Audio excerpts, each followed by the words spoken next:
বাংলাদেশে দিন দিন বাড়ছে মেয়েদের মাদ্রাসার সংখ্যা। একসময় এসব মাদ্রাসা শিক্ষক শিক্ষার্থী পেত না। বর্তমানে ছেলেদের মাদ্রাসার সঙ্গে পাল্লা দিয়ে বাড়ছে মেয়েদের মাদ্রাসা।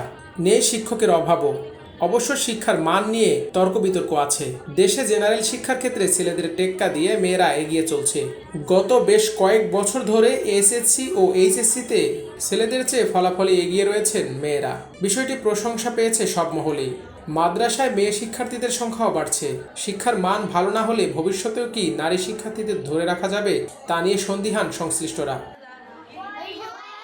কওমি মাদ্রাসার ছেলেরা উচ্চশিক্ষা বা দাওরা পড়ার জন্য দেওবন্দ যাওয়ার স্বপ্ন দেখেন।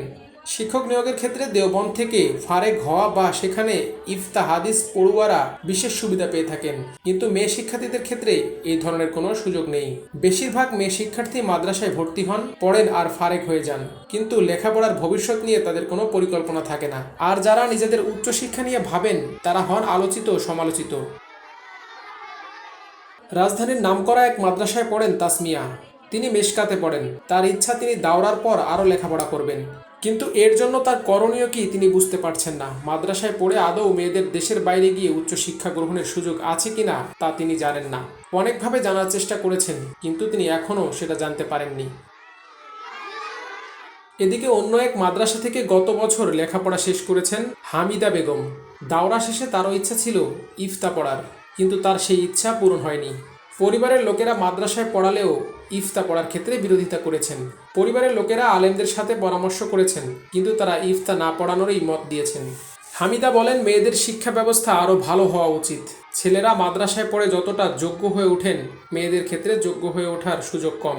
মেয়েদের উচ্চশিক্ষার অর্থ শুধু একটি সার্টিফিকেট নয়, বরং সব ক্ষেত্রে ইসলামের প্রচার প্রসারের জন্য মেয়েদের উচ্চশিক্ষা গুরুত্বপূর্ণ। নারীদের শিক্ষা খুবই গুরুত্বপূর্ণ বিষয়, কারণ আমাদের যে ইসলাম ধর্মের প্রথম যে বাণী ইকরা, পড়া দিয়েই মূলত আমাদের ইসলাম ধর্মের মূল ওহিটা শুরু হয়। তোমরা পড়ো। তো এই ক্ষেত্রে কিন্তু নারী পুরুষ কাউকেই আলাদা করা হয়নি। ইবনে রাসূল ইসলামও বলেছেন, তলাবুল ইলমি ফারিদাতুন আলা কুল্লি মুসলিম, প্রত্যেক নারীর উপরই, মুসলমানদের উপর ইলমে দ্বীন শিক্ষা করা ফরজ। তো এই ক্ষেত্রেও কিন্তু কোনো নারী বা পুরুষকে এভাবে আলাদা করা হয়নি।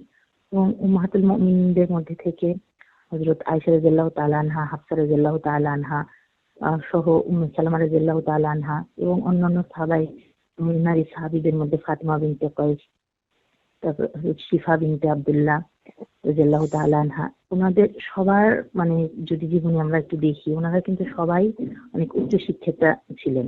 আমি মনে করি যে বর্তমান সময়েও নারীদের শিক্ষা তো অবশ্যই, সাথে পাশাপাশি উচ্চ শিক্ষার জন্য বিশেষ করে নারীদের যে মাসলা মাসাইল গুলো, এগুলোর বিষয়ের উপর তো অবশ্যই নারীদেরকে উচ্চ শিক্ষা দেওয়া বা এগুলো তাদের মাধ্যমে প্রচার প্রসার ঘটানো, এটা খুবই জরুরি বলে আমি মনে করি। আমি এটা খুব করে চাই যে আমাদের ভবিষ্যৎ প্রজন্মের যে সমস্ত মেয়ে বাচ্চারা আর কি বড় হচ্ছেন, অনেক মেধাবী থাকেন এদের মধ্যে মাশাআল্লাহ।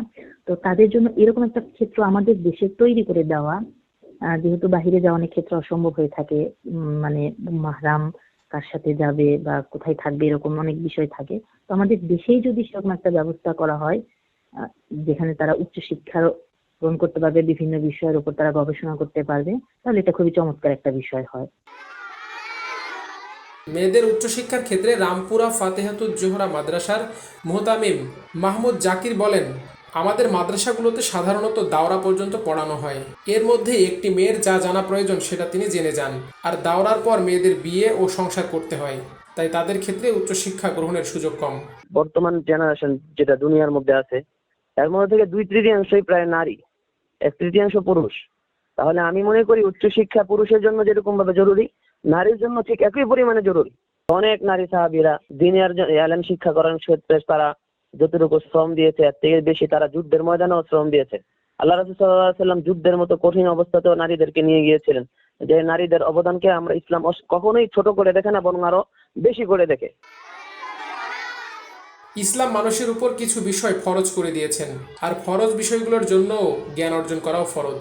এজন্য প্রত্যেক মেয়েকে অবশ্যই দ্বীনের ফরজ বিষয়গুলোর জ্ঞান অর্জন করতে হবে বলে মন্তব্য করেন কুমিল্লার জামিয়া আয়েশা সিদ্দিকা রাদিয়াল্লাহু তাআলা আনহা মহিলা মাদ্রাসার প্রধান শিক্ষক আব্দুল্লাহ। তিনি বলেন যে জ্ঞান আমাদের জন্য অর্জন করা ফরজ তা তো অবশ্যই করতে হবে।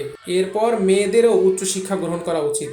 মেয়েরা তাদের অনেক বিষয় আমাদের কাছ থেকে জানতে চান। নারীরা যদি উচ্চশিক্ষা অর্জন করতে পারেন তাহলে তাদের বিষয়গুলোর উত্তর নিজেরাই দিতে পারবেন। তিনি আরও বলেন উচ্চশিক্ষার ক্ষেত্রে বিয়ে প্রতিবন্ধকতা সৃষ্টি করে অনেক সময়, কিন্তু আমার মনে হয় এটা আসলে প্রতিবন্ধকতা না। এদিকে বগুড়ার উম্মুল কোরা মহিলা মাদ্রাসার প্রধান শিক্ষিকা উম্মে নূরজাহাদ বলেন, ইসলাম ধর্মের সূচনাই হয়েছে ইকরা দিয়ে। আর নবী রাসূল সাল্লাল্লাহু আলাইহি সাল্লাম বলেছেন, তলাবুল ইলমি ফারিদাতুন আলা কুল্লি মুসলিমিন, অর্থাৎ প্রত্যেক নর নারীর উপর জ্ঞান অর্জন করা ফরজ। এখানে ছেলে মেয়ে আলাদা করা হয়নি, তাই প্রত্যেকেরই জ্ঞান অর্জন করতে হবে। নারীদের জ্ঞান অর্জনের পরিধি আরও বড় হওয়া উচিত।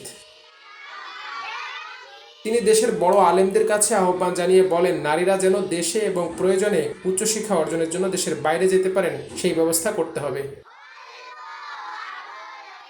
আমার দেশ মাল্টিমিডিয়া ডেস্ক।